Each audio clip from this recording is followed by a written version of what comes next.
plan on going back to UFC. You do? If they'll have me, I would like to go back and fucking whoop someone's ass there. Well, who would you want to if it was offered? Justin Gaethje, sounds like. I'm not fighting at 55 though, but right now I'm not fighting in there because there's nobody to fight really. It's kind of slow rolling. Like UFC would. I don't really have a name in mind right now in the UFC. That's why I'm not there right now in West. But the name, the draw, the excitement that you would bring to it, I feel like it's really lacking in UFC. Everybody's That's rushing, everybody's I would wrestling. be there if there was somebody that I wanted to go fight. But I want to see the rubber match with Conor McGregor. with time for sure. Yeah, whenever he's back. Me and him for sure got unfinished. If there's another fight that would sell and that would be huge, it would be that. It would be Diaz 3. Oh yeah. That could be, especially if Diaz gets past Poirier. Yes. Even if he doesn't.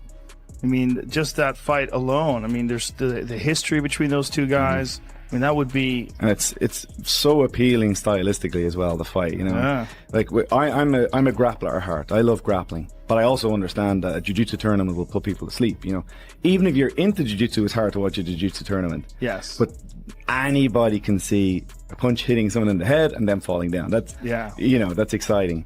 And him and Diaz is such a great personality matchup. It's such a great skill clash. You know, if I was to design somebody that's going to bring the best out of a corner, you'd want someone that, you know, can hit back and take a big shot and put up at the trash. It's a beautiful fight. I would love to see that rematch. Yeah, the thing about Diaz when they first fought was that he didn't give a fuck about trash talk. It didn't bother him at all. So here's what just got confirmed through actual brain research. Scientists aren't making vague connections anymore about social media's impact. They've measured real dopamine receptors in our minds, the exact parts that control pleasure and reward, and found direct links to how much time we spend scrolling through our feeds. This is hardcore neuroscience we're dealing with, not speculation. Conor McGregor is being talked to headline the White House card. I don't buy it. I can't buy it. Why are we be turning to Conor McGregor? And the answer is also out there, because he is the sport's biggest star. That is true. So is that what you need? If you've got the open checkbook and you've got the magic wand, without saying names, do you say, I'm going to put as my main event the sport's biggest star? Is that your answer? Doesn't matter who he's fighting. What if it's a championship match? You have an open checkbook and you have a magic wand and you don't use any names, but you're going to put the championship on. Would you say heavyweight? Would you say women's 135? Would you say wherever Kazmat Chimaev's at?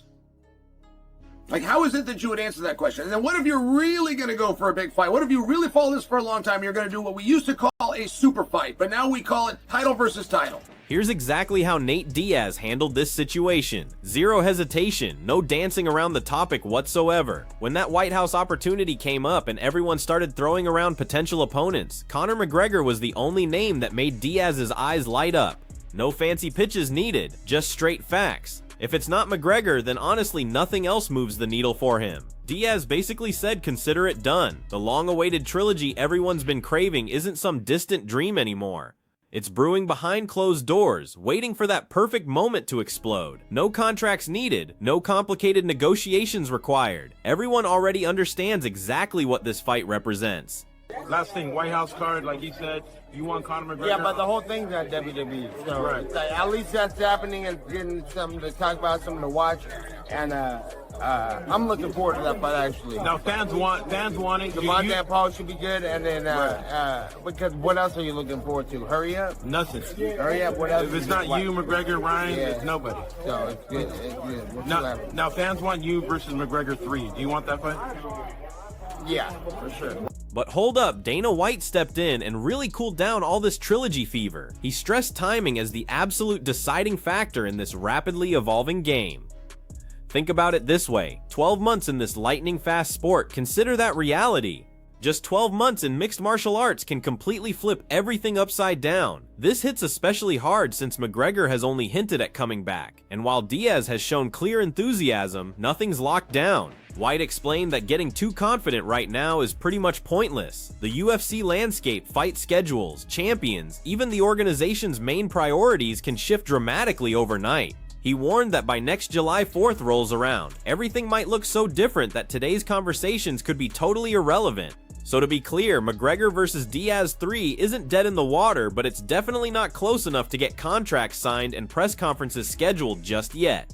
Pereira said he's back in the pool. Nate Diaz said he would love to be the opponent. Are you interested in that trilogy? That fight's a year away. Landscape will change so much by next 4th of July. Who knows what's going to happen? Who knows who's going to be on the card? What the main event will be, or who will hold all the titles? Everything could be completely different. So it's not even worth thinking about it right now. Unlike Dana White's cautious approach, Michael Bisping immediately cut straight to the obvious truth. To Bisping, there's absolutely zero debate or hesitation.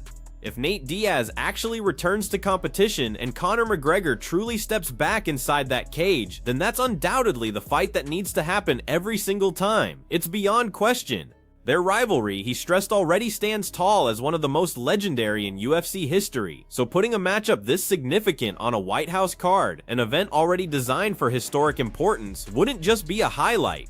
It would instantly set the unmatched tone and energy for the entire spectacle, especially considering other massive fights likely filling out the main card. This extends far beyond simple fight promotion. He argues that even though McGregor doesn't exactly need another bout to cement his legacy or financial future, that competitive fire, that genuine warrior spirit, that burning desire for one more moment, that insatiable hunger burns so intensely that it makes McGregor's involvement in an event this monumentally significant feel almost inevitable. Diaz was to come back. But if he was, and if Conor McGregor does actually make it back, I think that's the fight to make all day long. The one-on-one, there were some of the biggest fights in UFC history. Nate Diaz versus Conor McGregor at the White House would be absolutely insane. It probably will have Tom Aspinall versus John Jones in the main event. It probably will have Conor McGregor versus someone, Michael Chandler or Nate Diaz, in the co-main event. So that just kind of sets the tone for how big that card would be. What do you think? Do you think Conor McGregor will actually make it back? Of course, he hasn't fought since 2021. Right? It's going to be 5 years since he last fought. I, for one, fair play to the guy. Fair play, man. Respect. He doesn't need to do this. He doesn't need to come back. He's got lots of other avenues and ways to make money. But fighting is something that never leaves you, okay? It's a part of who you are. It's in your DNA. It's part of your soul. And he wants to come back and he wants to get his hand raised in victory. Of course, he wants to come back and be a part of. This sharp analyst didn't stop right there. He then expanded his perspective even further, shifting the entire conversation from individual rivalries to the realm of pure entertainment value. When we're really talking about super fights, those rare game-changing encounters that can fundamentally shift the entire sport, he specifically mentioned Jon Jones versus Alex Pereira as the ultimate showdown, which would be absolutely mind-blowing. And here's the reasoning. Pereira's meteoric rise through the rankings, his undeniable star quality, and the sheer audacity of his accomplishments across multiple weight classes make the idea of him facing Jones feel almost fictional, like something pulled straight from a video game. It's passionately argued that if Pereira could somehow pull off a victory against a legend like Jones, it would be much more than just a win. He would permanently establish a legacy that no other fighter in MMA history has ever achieved. But simultaneously, Bisping carefully grounded his comments in reality. He recognizes that Conor McGregor versus Michael Chandler remains the officially expected direction right now. But he offered an important caveat once the complex elements of politics, negotiations, and business relationships inevitably come into play. Even the most firmly established plans can suddenly shift course completely. If we're talking about super fights, if we're talking about something that's really going to get the MMA world excited, then it would be Jon Jones versus Alex Pereira, right? Alex Pereira is one of the biggest stars. He came back in style and destroyed Magomed Ankalaev. The man's phenomenal. He's unbelievable. He's a two-weight division champion. What he's achieved in this sport is ridiculous. If he was to face Jon Jones and if he was to beat him, then I guess he would go on and fight for the third belt, and that'd be it. That'd be set in stone. Alex Pereira would, without a doubt, without a shadow of a doubt, be the greatest mixed martial artist to ever compete. Simple as that. There's no one that's fought for 3 belts or won 3 belts. Just the thought of that alone is crazy. I mean, it took me about, 2 26 fights in the UFC to even get one title shot. So they're not easy to come by. Anyway, so there's that. Now they're talking about Conor McGregor fighting Michael Chandler. That's going to be the fight that happens. We all know about that. There's nothing new there. And the thing is, if Donald Trump wants it, if the President of the United States wants it, and as Eric says in that video, him and Dana...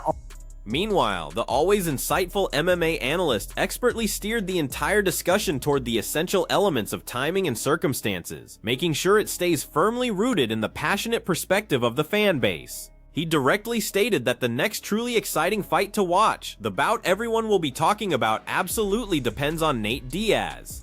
A crystal clear statement with an undeniable strong performance in the welterweight division, he stressed that only then does the highly anticipated trilogy with McGregor truly become an event worthy of that prestigious White House stage. Currently, the dedicated fan base seems somewhat split, throwing around names like Masvidal or maybe Leon Edwards for potential opponents. But here's what's fascinating. Numerous industry leaders, including veteran journalists like Ariel Helwani and others, are quietly but firmly leaning toward the compelling spectacle of Diaz versus McGregor as the upcoming headliner that everyone secretly or not so secretly wants. I want to see next. Okay, if Nate Diaz comes back and gets a big win over someone in the welterweight division, okay, and he does it impressively, and then the McGregor fight happens, that's when I'm interested. But right now, I feel like the hardcore fans are kind of in mutual agreement that it's Masvidal or Gaethje. To us, it's kind of Masvidal or Gaethje, and for Chael Sonnen and Ariel Helwani to both say that they think Nate Diaz trilogy should be next is strange to me. Very strange to me, because I would love to see either Gaethje or Masvidal. I feel like everyone's in agreement here. We've seen that Donald Cerrone has been beaten by Conor McGregor in his return at UFC 2. On a totally different note, Chael Sonnen, always direct and famous for his bluntness, boldly cut through all the massive hype surrounding Conor McGregor potentially headlining the White House event, injecting a healthy dose of skepticism into the conversation. He openly admitted, quite reasonably, that McGregor is undoubtedly the sport's biggest, most magnetic star, and honestly, that's an undisputable reality. Sonnen argues his celebrity status alone doesn't automatically make him the ideal choice for such a prestigious main event slot. Sonnen then took us on a fascinating thought experiment, explaining how he would carefully construct a dream card if he had truly unlimited resources available. He posed essential questions. Would you prioritize an electrifying title fight or maybe a huge heavyweight clash? What about a compelling women's bantamweight bout? Or even better, a super fight featuring champion versus champion? His core argument was totally clear, and it's a crucial one for any promoter really.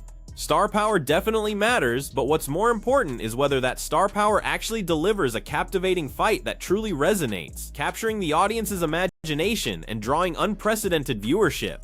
Conor McGregor is being talked to headline the White House card. I don't buy it. I can't buy it. Why are we would be turning to Conor McGregor? And the answer is also out there, because he is the sport's biggest star. That is true. So is that what you need? If you've got the open checkbook and you've got the magic wand, without saying names, do you say, I'm going to put as my main event the sport's biggest star? Is that your answer? Doesn't matter who he's fighting. What if it's a championship match? You have an open checkbook and you have a magic wand and you don't use any names, but you're going to put the championship on. Would you say heavyweight? Would you say women's 135? Would you say wherever Kazmat Chimaev's at? Like, how is it that you would answer that question? And then what if you're really going to go for a big fight? What if you really follow this for a long time? You're going to do what we used to call a super fight, but now we call it title versus title. Sonnen didn't stop there either. He also broke down why all this McGregor speculation regarding this landmark event feels even more questionable and maybe a bit rushed. It's an almost absurd scenario. Just imagine McGregor competing in mid-2025 on a fight card actually scheduled for 2026 at a venue that doesn't even exist yet, with tickets nowhere near going on sale. When you look at it that way, he argued it starts to really strain credibility, making it seem less like planning and more like pure wishful thinking. The main problem, as Sonnen firmly argued, is this: if Conor doesn't hold any current title or isn't even really contending for one, then making him the headliner naturally means the event's biggest attraction won't actually be competing for anything meaningful. Put differently, A McGregor fight without championship stakes, closing an event of this historical significance, makes that enormous buildup, that overarching narrative, increasingly hard to actually sell to people, even if theoretically 2 other legitimate title fights are elsewhere on the card. It just diminishes the main event's impact. And it's one of the reasons that I'm struggling with the idea that McGregor is being penciled in the middle of 2025 for a card that sits dead center in the middle of 2026 at a venue yet to be built for tickets that are yet to be on sale. I struggle with it because we're openly saying if we're going to put Conor on there that there's no title unless you believe that Conor McGregor is going to demote himself, right? The biggest draw should be the main event. Your biggest star, regardless of belt, should be the main event. But in this case, if our biggest draw and our biggest star is not a champion or a contender in any weight class, we're going to acknowledge up front that our biggest show will not contain a title, which makes it a little difficult down the road to go, this show's bigger than big. In fact, we got 2 titles up. Yes, you heard me, there's 2 titles. When can you ever get that? And nothing more important than And just when you think the debates couldn't get more intense, then Sonnen, in his typically frank style, absolutely unleashed a major controversy bomb, a lasting statement. Sonnen, in a comment destined to generate serious discussion, claimed quite boldly that Diaz, despite being heavily marketed and genuinely loved by massive audiences, was, in his professional opinion, simply an average fighter who somehow possessed an incredible talent for promoting himself as an elite top-tier competitor. He backed up this claim by pointing to Diaz's relatively modest record, both during his UFC run and other promotions. Sonnen deliberately framed Diaz's enormous popularity as stemming more from clever branding and marketing than evidence of consistent elite performance inside the Octagon. He didn't just stop there either. Sonnen also suggested with a knowing smirk that saying this publicly would almost definitely trigger a huge, relentless social media storm from Diaz's fiercely loyal supporters.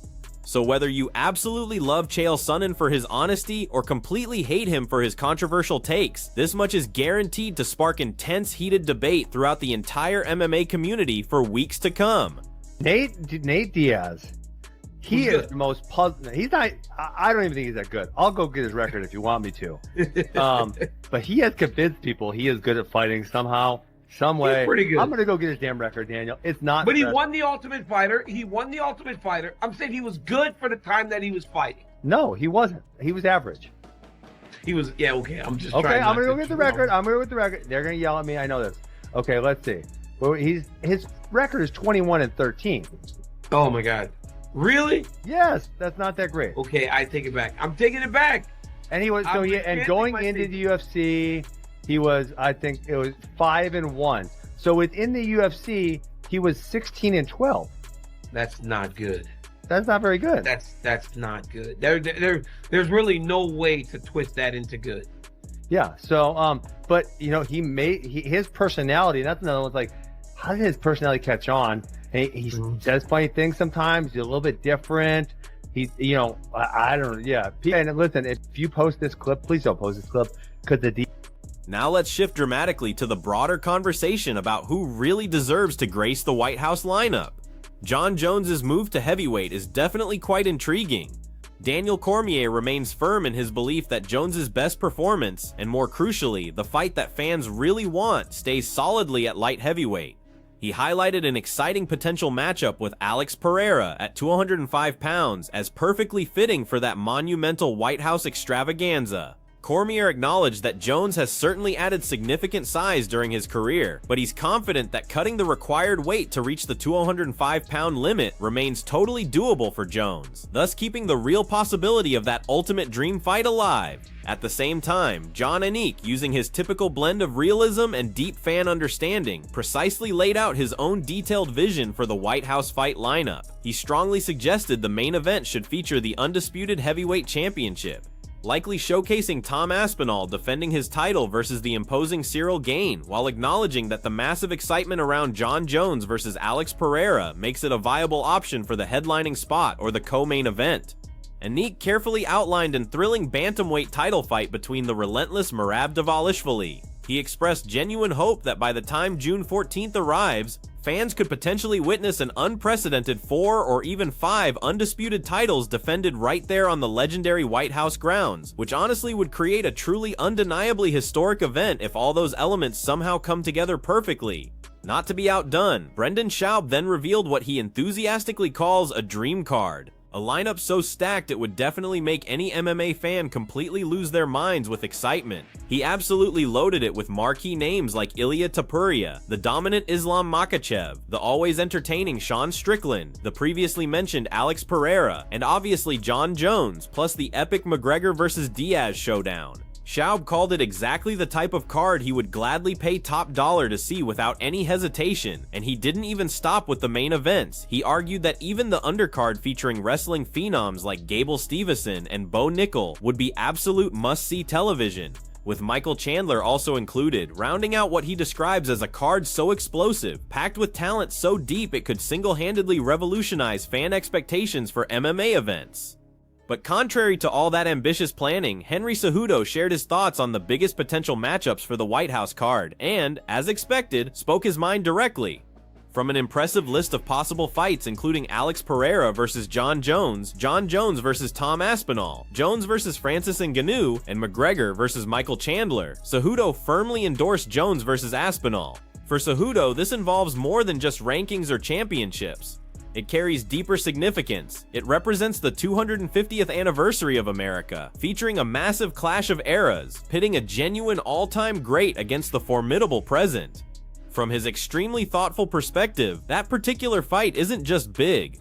It's the only matchup with the power to truly define the entire card and elevate it to legendary status.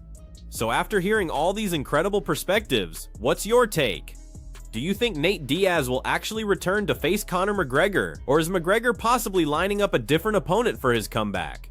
Make sure to drop all your thoughts and predictions in the comments section below, and definitely hit that subscribe button for all the latest updates, because trust me, you won't want to miss any piece of this developing story.